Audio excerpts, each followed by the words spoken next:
है पंजाब में। आपको दिखाते हैं कुछ तस्वीरें। पंजाब के आसपास के जो इलाके चंडीगढ़ के आसपास के रहे, जैसे कि जीरकपुर है, पंचकुला है, इन तमाम जगहों पे भी पानी जमा रहा। कई जगह से खबर आई कि अपार्टमेंट्स जो हैं हाउसिंग सोसाइटीज में, उनकी पहली मंजिल तक पानी पहुंच गया, घरों में पानी घुस आया था। तो ये शहरों का हाल है। इसके अलावा और भी बहुत सारी जगह से हिमाचल प्रदेश का बुरा हाल है। वहां पर पुल टूटे हैं, बारिश इतनी तेज हुई है कि जो हाईवेज हैं, सड़कें हैं, वो धंस गई हैं, नदियां उफान पे हैं। तो ये तमाम खबरें आ रही हैं। वैसे हिमाचल प्रदेश हो, उत्तर प्रदेश हो, पंजाब हो, दिल्ली हो, सभी तरफ से इस तरह की खबरें आई हैं तबाही की। जगह जगह पर जाहिर है कि जलतांडव भी है, पहाड़ों में, नदियों में उफान है। और बाढ़ वो प्राकृतिक आपदा के तौर पे भी देखा जा सकता है या प्रकृति की आफत के तौर पे। लेकिन जो बड़े शहर हैं, क्या बारिश के पानी में सड़कें, तालाब बन जानी चाहिए वहां पर? दिल्ली के मुख्यमंत्री ये कह रहे हैं कि ये समय एक दूसरे पर उंगली उठाने का नहीं है। 24 घंटे में दिल्ली में रिकॉर्ड तोड़ बारिश हुई है, 153 मिलीमीटर। दिल्ली में इससे पहले 1982 में इस तरह की बारिश हुई थी।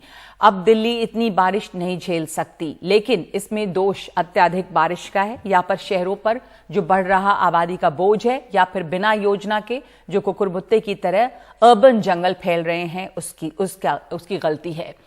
तो इन्हीं सवालों को हम समझना चाहेंगे अपने मेहमानों के साथ।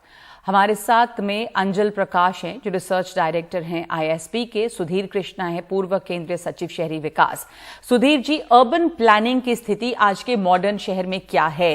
अर्बन प्लानिंग इंडिया का इतिहास रहा है, या इस क्षेत्र का, अगर हम इंडस वैली सिविलाइजेशन की बात करें, बट जो बहुत ही मॉडर्न सोसाइटी और जो मॉडर्न शहर, गुड़गांव जैसे शहर या दिल्ली में भी जो इलाके बस रहे हैं, वहां पर सबसे बड़ी गलती आपको क्या नजर आती है? जो तस्वीरें कल दिखाई दी कि बीचों बीच शहरों में जिस तरह का पानी भरा था, समस्या कहां है?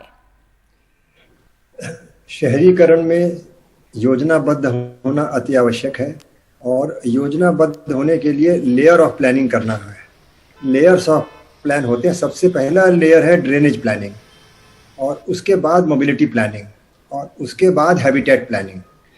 तो हमारे यहाँ ये ड्रेनेज प्लानिंग को पूरा जो हमने नज़रअंदाज करते बढ़े हैं हम, और उसका नतीजा ये हो रहा है कि ड्रेनेज जो है वो केवल सिविल कंस्ट्रक्शन बन के रह गई है। यानी कि रोड बनती है तो एक ड्रेन भी साथ में बनना है, लेकिन ड्रेन जो है वो उस रोड से जितना जुड़ी है उससे अधिक वो ड्रेनेज सिस्टम से जुड़ी हुई है। यानी कि वाटरशेड बेसिस पर पानी का गिरना और उसका मूवमेंट और उसका निकास, ये अपने में एक दास्तान है। और उस दास्तान में रोड का वजूद जो है वो इतना मुख्य नहीं है। पानी को अपने रास्ते से निकलना है, और उसके निकलने के रास्ते को ध्यान में रखते हुए रोड को बनाना है। तो हो क्या रहा है कि पानी का रास्ता नहीं छोड़ा जा रहा है, बिल्कुल उसके ऊपर भी कंस्ट्रक्शन हो रहा है। जी, रोड जो है, रोड को चौड़ी कर रहे हैं, ऊंची कर रहे हैं, जो भी रोड ड्रेन के ऊपर ढक्कन लगा के बंद कर दे रहे हैं। यानी कि अंदर ड्रेन के अंदर क्या हो रहा है वो दिखता नहीं है।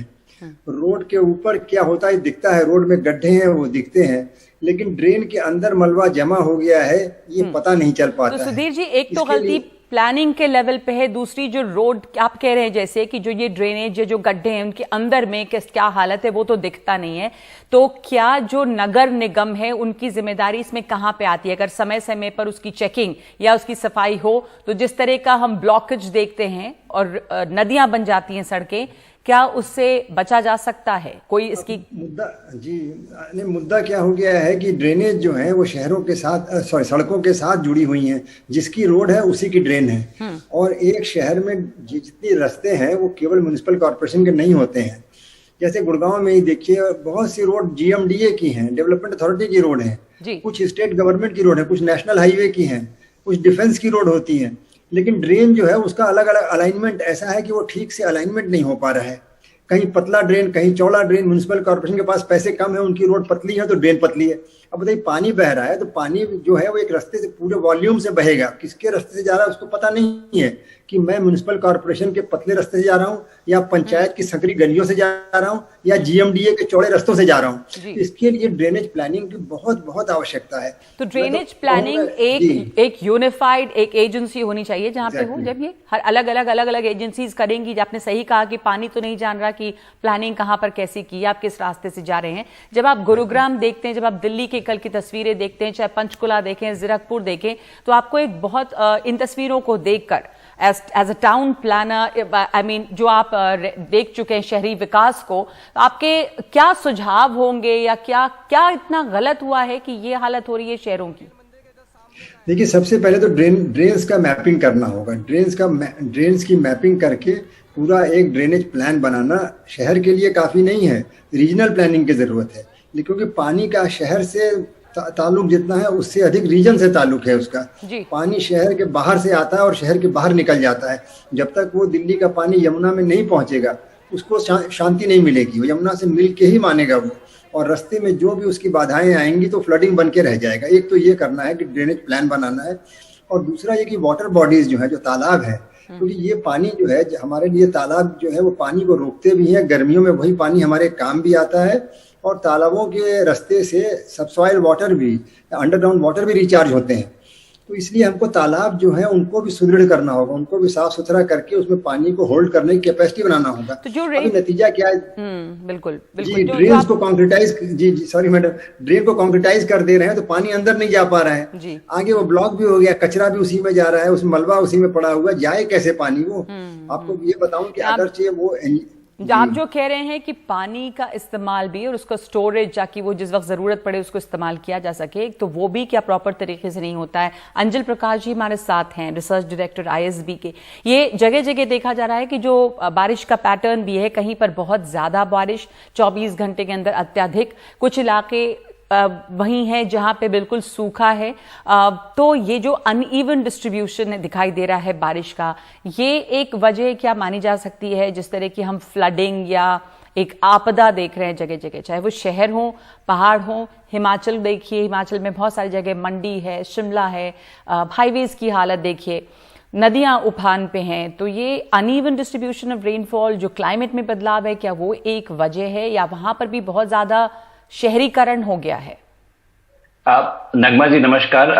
ये तो आपका जो सवाल है ये बहुत ही अहम है आज के दिन, जबकि हम देख रहे हैं कि बहुत डिवास्टेटिंग इमेजेस आ रही हैं उत्तर भारत से। और आईपीसीसी की जो रिपोर्ट आई है 2023 की, जिसमें ये साइंस बहुत क्लियर है कि जितने भी एक्सट्रीम इवेंट्स हैं ये क्लाइमेट रिलेटेड इवेंट्स हैं। उसका मतलब ये है कि जो अतिवृष्टि है और अनावृष्टि है, ये जो है ये रहेगा, और ये क्लाइमेट चेंज, ग्लोबल वार्मिंग के कारण ये बहुत स्ट्रांगली हमें सहना पड़ेगा। तो ये तो पहली बात ये है कि दूसरी बात, जो आप शहरी विकास की आप बात कर रहे हैं, तो हमारा जो शहरी विकास है वो इन्वायरमेंटल प्लानिंग, जो हमारा जो जलवायु परिवर्तन का की बात करनी चाहिए, उसको एक्चुअली अर्बन प्लानिंग में हमको समावेश करना चाहिए, पहली बात। दूसरी बात, जो पानी का जो निकास जो की बात हो रही है हमारे साथ, वो पानी का निकास भी आप कैसे करेंगे जब आपके पास 150 मिलीमीटर रेनफॉल जस्ट 24 आवर्स में हो जाए।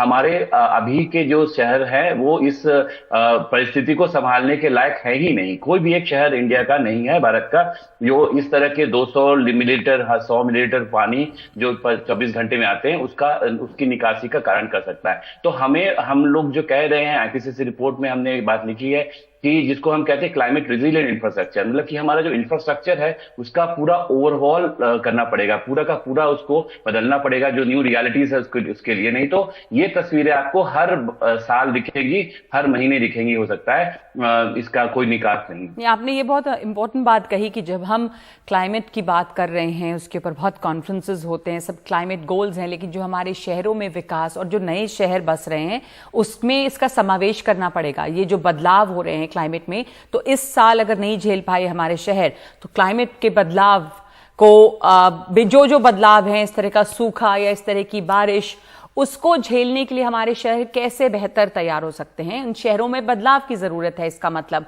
दूसरी बात आपसे और समझना चाहती हूं कि ये जो बारिश है इसके लिए भी सरकारों के लेवल पे, शहरों के लेवल पे या जो निगम होते हैं, रेन वाटर हार्वेस्टिंग भी बड़े पैमाने पे नजर नहीं आती। वो इतनी बड़ी समस्या लगती है कि जब बारिश का पानी बर्बाद होता है, आप लोग अपने अपने घरों में कुछ करते हैं जिनको इसकी जानकारी है। अंजल जी क्या?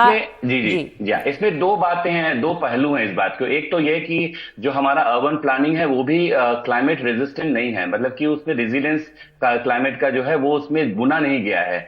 तो आप जो प्लानिंग करते हैं उसको अभी भी आप कॉस्ट इफेक्टिव प्लानिंग देखते हैं, लेकिन उसमें ये नहीं देखते हैं। बहुत छोटा सा एग्जाम्पल है, जब हम टाइल्स बैठाते हैं पेडिस्ट्रियन के लिए, जब चलने के लिए, उसमें परफोरेटेड टाइल्स कर दे जिससे कि पानी का जो है वो पूरा सोख जाए जमीन के अंदर, जितना जरूरत जितना हो सके। बहुत छोटी छोटी बातें हैं जिसको हमको ध्यान में रखना पड़ेगा। दूसरी बात है जैसे कि जितने भी झील नष्ट हो रहे हैं, आज आप देखिए दिल्ली में झीलों की बात हो रही है। आज से 15-20 साल पहले, मैं दिन तो दिल्ली में रह चुका हूं, बहुत सारे जो झील थे आज उसमें से आधे भी आपको नहीं दिखेंगे, और जो भी है उसमें से 1/3 भी जीवित नहीं है। क्योंकि ये सब जो जितने भी झील और नाले थे, ये सब एक दूसरे से मिले हुए थे। तो वो ड्रेनेज पॉइंट था जिसको हमने पटा दिया है और हम उसके ऊपर फ्लैट से फ्लैट बना रहे हैं। उसी का खामियाजा भुगत रहे हैं कि जो सिस्टम था, जो जाल था, नेटवर्क था, झील है, तालाब है, नदियों से जिस तरह मिलते हैं, उनके ऊपर जब कंस्ट्रक्शन हो जाएगा तो क्या हालत होगी। वो पानी जो है वो सड़कों पर नजर आएगा।